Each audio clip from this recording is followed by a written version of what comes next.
Howdy friends, Frankie and I are on one of our favorite hikes near Glenwood Springs called No Name Creek.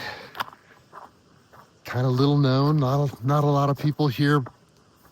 Please don't tell anybody, okay? So I have a question for you. Have you ever found yourself in this beautiful surroundings like I'm in right now? But even in a place like this, you notice your mind wandering, like fighting for attention. Do I just focus on this incredible beauty around me? Or do I focus on what I brought up from the trailhead, these thoughts in my head that I'm stuck on? Well, today I'm going to turn you on to a practice out of the Mindful Photography Field Guide. It's called Work the Scene. Something that I picked up during my event photography days. It's basically getting a thorough appraisal of the whole scene around you. And this is also a real help to the question of, okay, I'm on a mindful photography walk. What the heck do I shoot? We're going to answer that question today.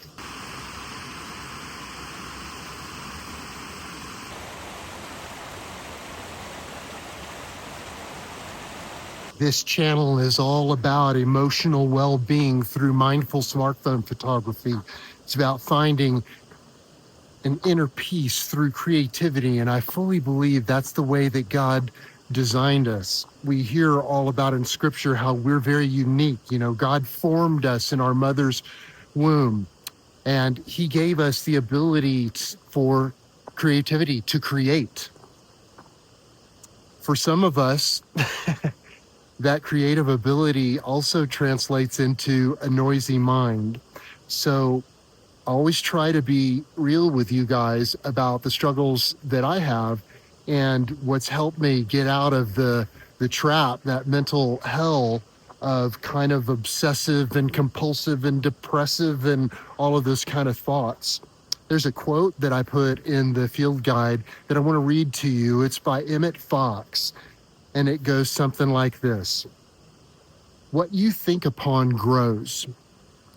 Whatever you allow to occupy your mind and magnify your life, whether the subject of your thought be good or bad, the law works and the condition grows.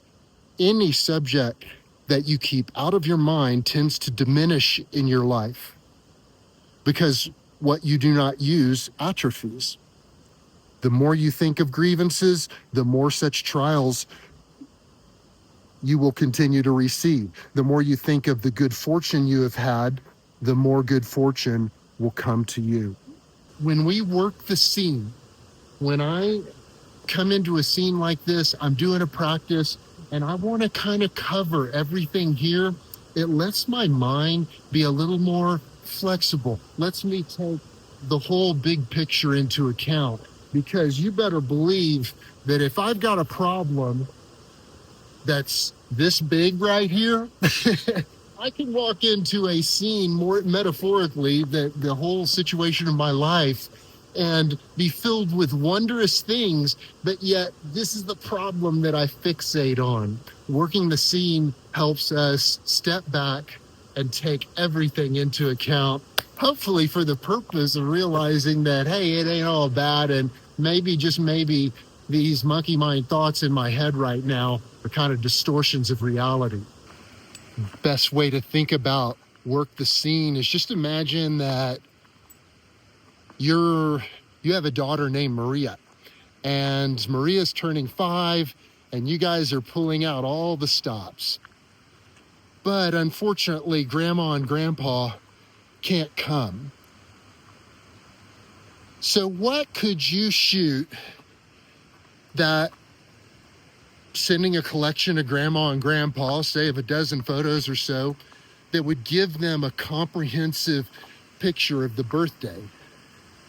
You might shoot little tiny things like Maria blowing out the birthday candles. That might be real close to her and blowing.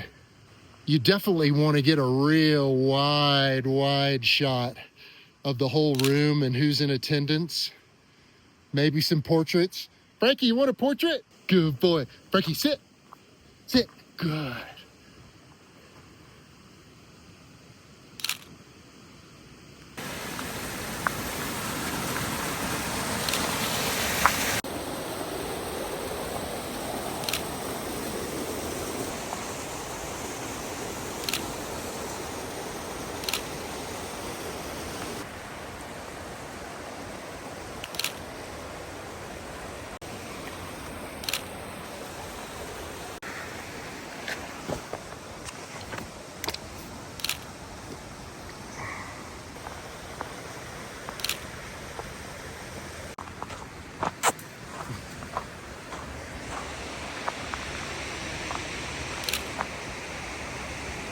It's about noticing things like these two little bitty icicles. And you know, you'll probably be the only eyeballs that observe those beautiful little icicles in their entire lifetime. They'll probably be gone in a few hours. It's warming up. And part of what's going to get you to kind of notice and tune in on things like that and bring you deeper and deeper into mindfulness is really the first step when we do a practice, and that is when we notice, whoo, my mind's kind of hijacked. Hand on your heart, 3 belly breaths.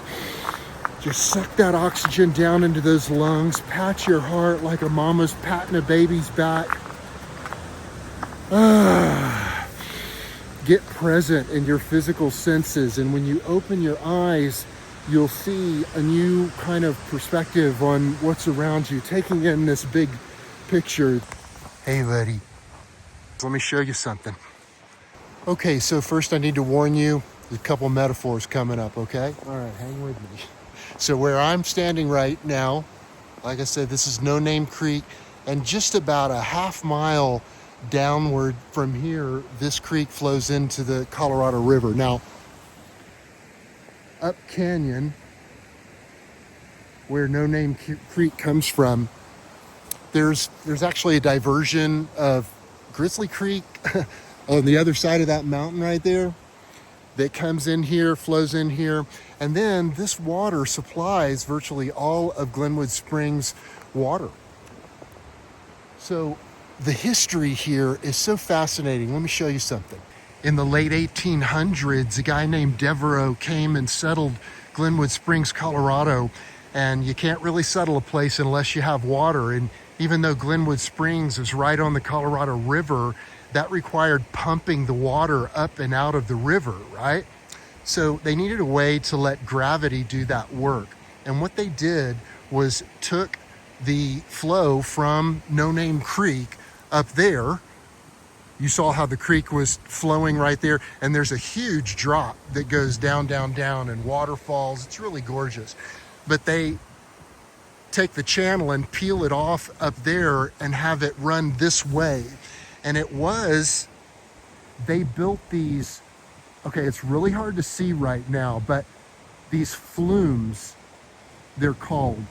They're basically aqueducts that hang on to the side of this mountain cliff, and it goes all the way around the front side of that mountain, this aqueduct that was there, built out of wood, and wraps around the front side of that mountain and into Glenwood Springs. So what we're observing there is something that's just dilapidated and broken down and kind of sad. God, no telling how hard the misery that they went through to build that. And now it's just turned into rubble.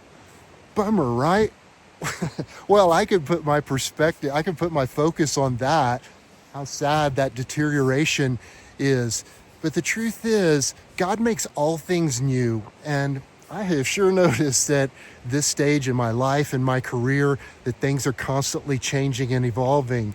So here comes the metaphor. I can also focus on that right there. They bore a hole through this entire mountain. It must be, at least a quarter mile through that mountain and into Glenwood. No longer having to worry about this junk and water flowing off and it not working efficiently. Now it goes through those underneath us and through that tunnel and into Glenwood, all protected and clean water.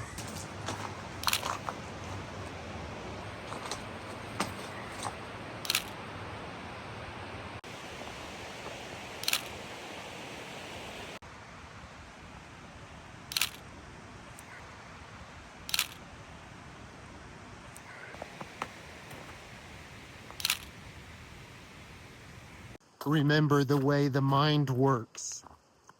You got problems? The mind's going to try to figure those problems out and solve them, even at the expense of going completely haywire. So that's not good. If that's going on with you right now, if you're feeling dysregulated, if you're really consumed with worry right now, know that you're not alone. I hope you'll get out, put this crazy distraction device on airplane mode, turn it into just a simple camera, hand on the heart, 3 belly breaths, get present, and just get outside in nature. And when you come across a scene like that right there, work it. You're not there to take pretty pictures necessarily, just sort of work that scene to describe it.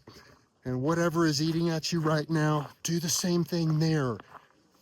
You don't want to be in macro mode, focusing on that problem constantly. Need to step back, wide angle, take in all the beauty and the blessings that the world has to offer. Gratitude's the way. Remember, what you think upon grows.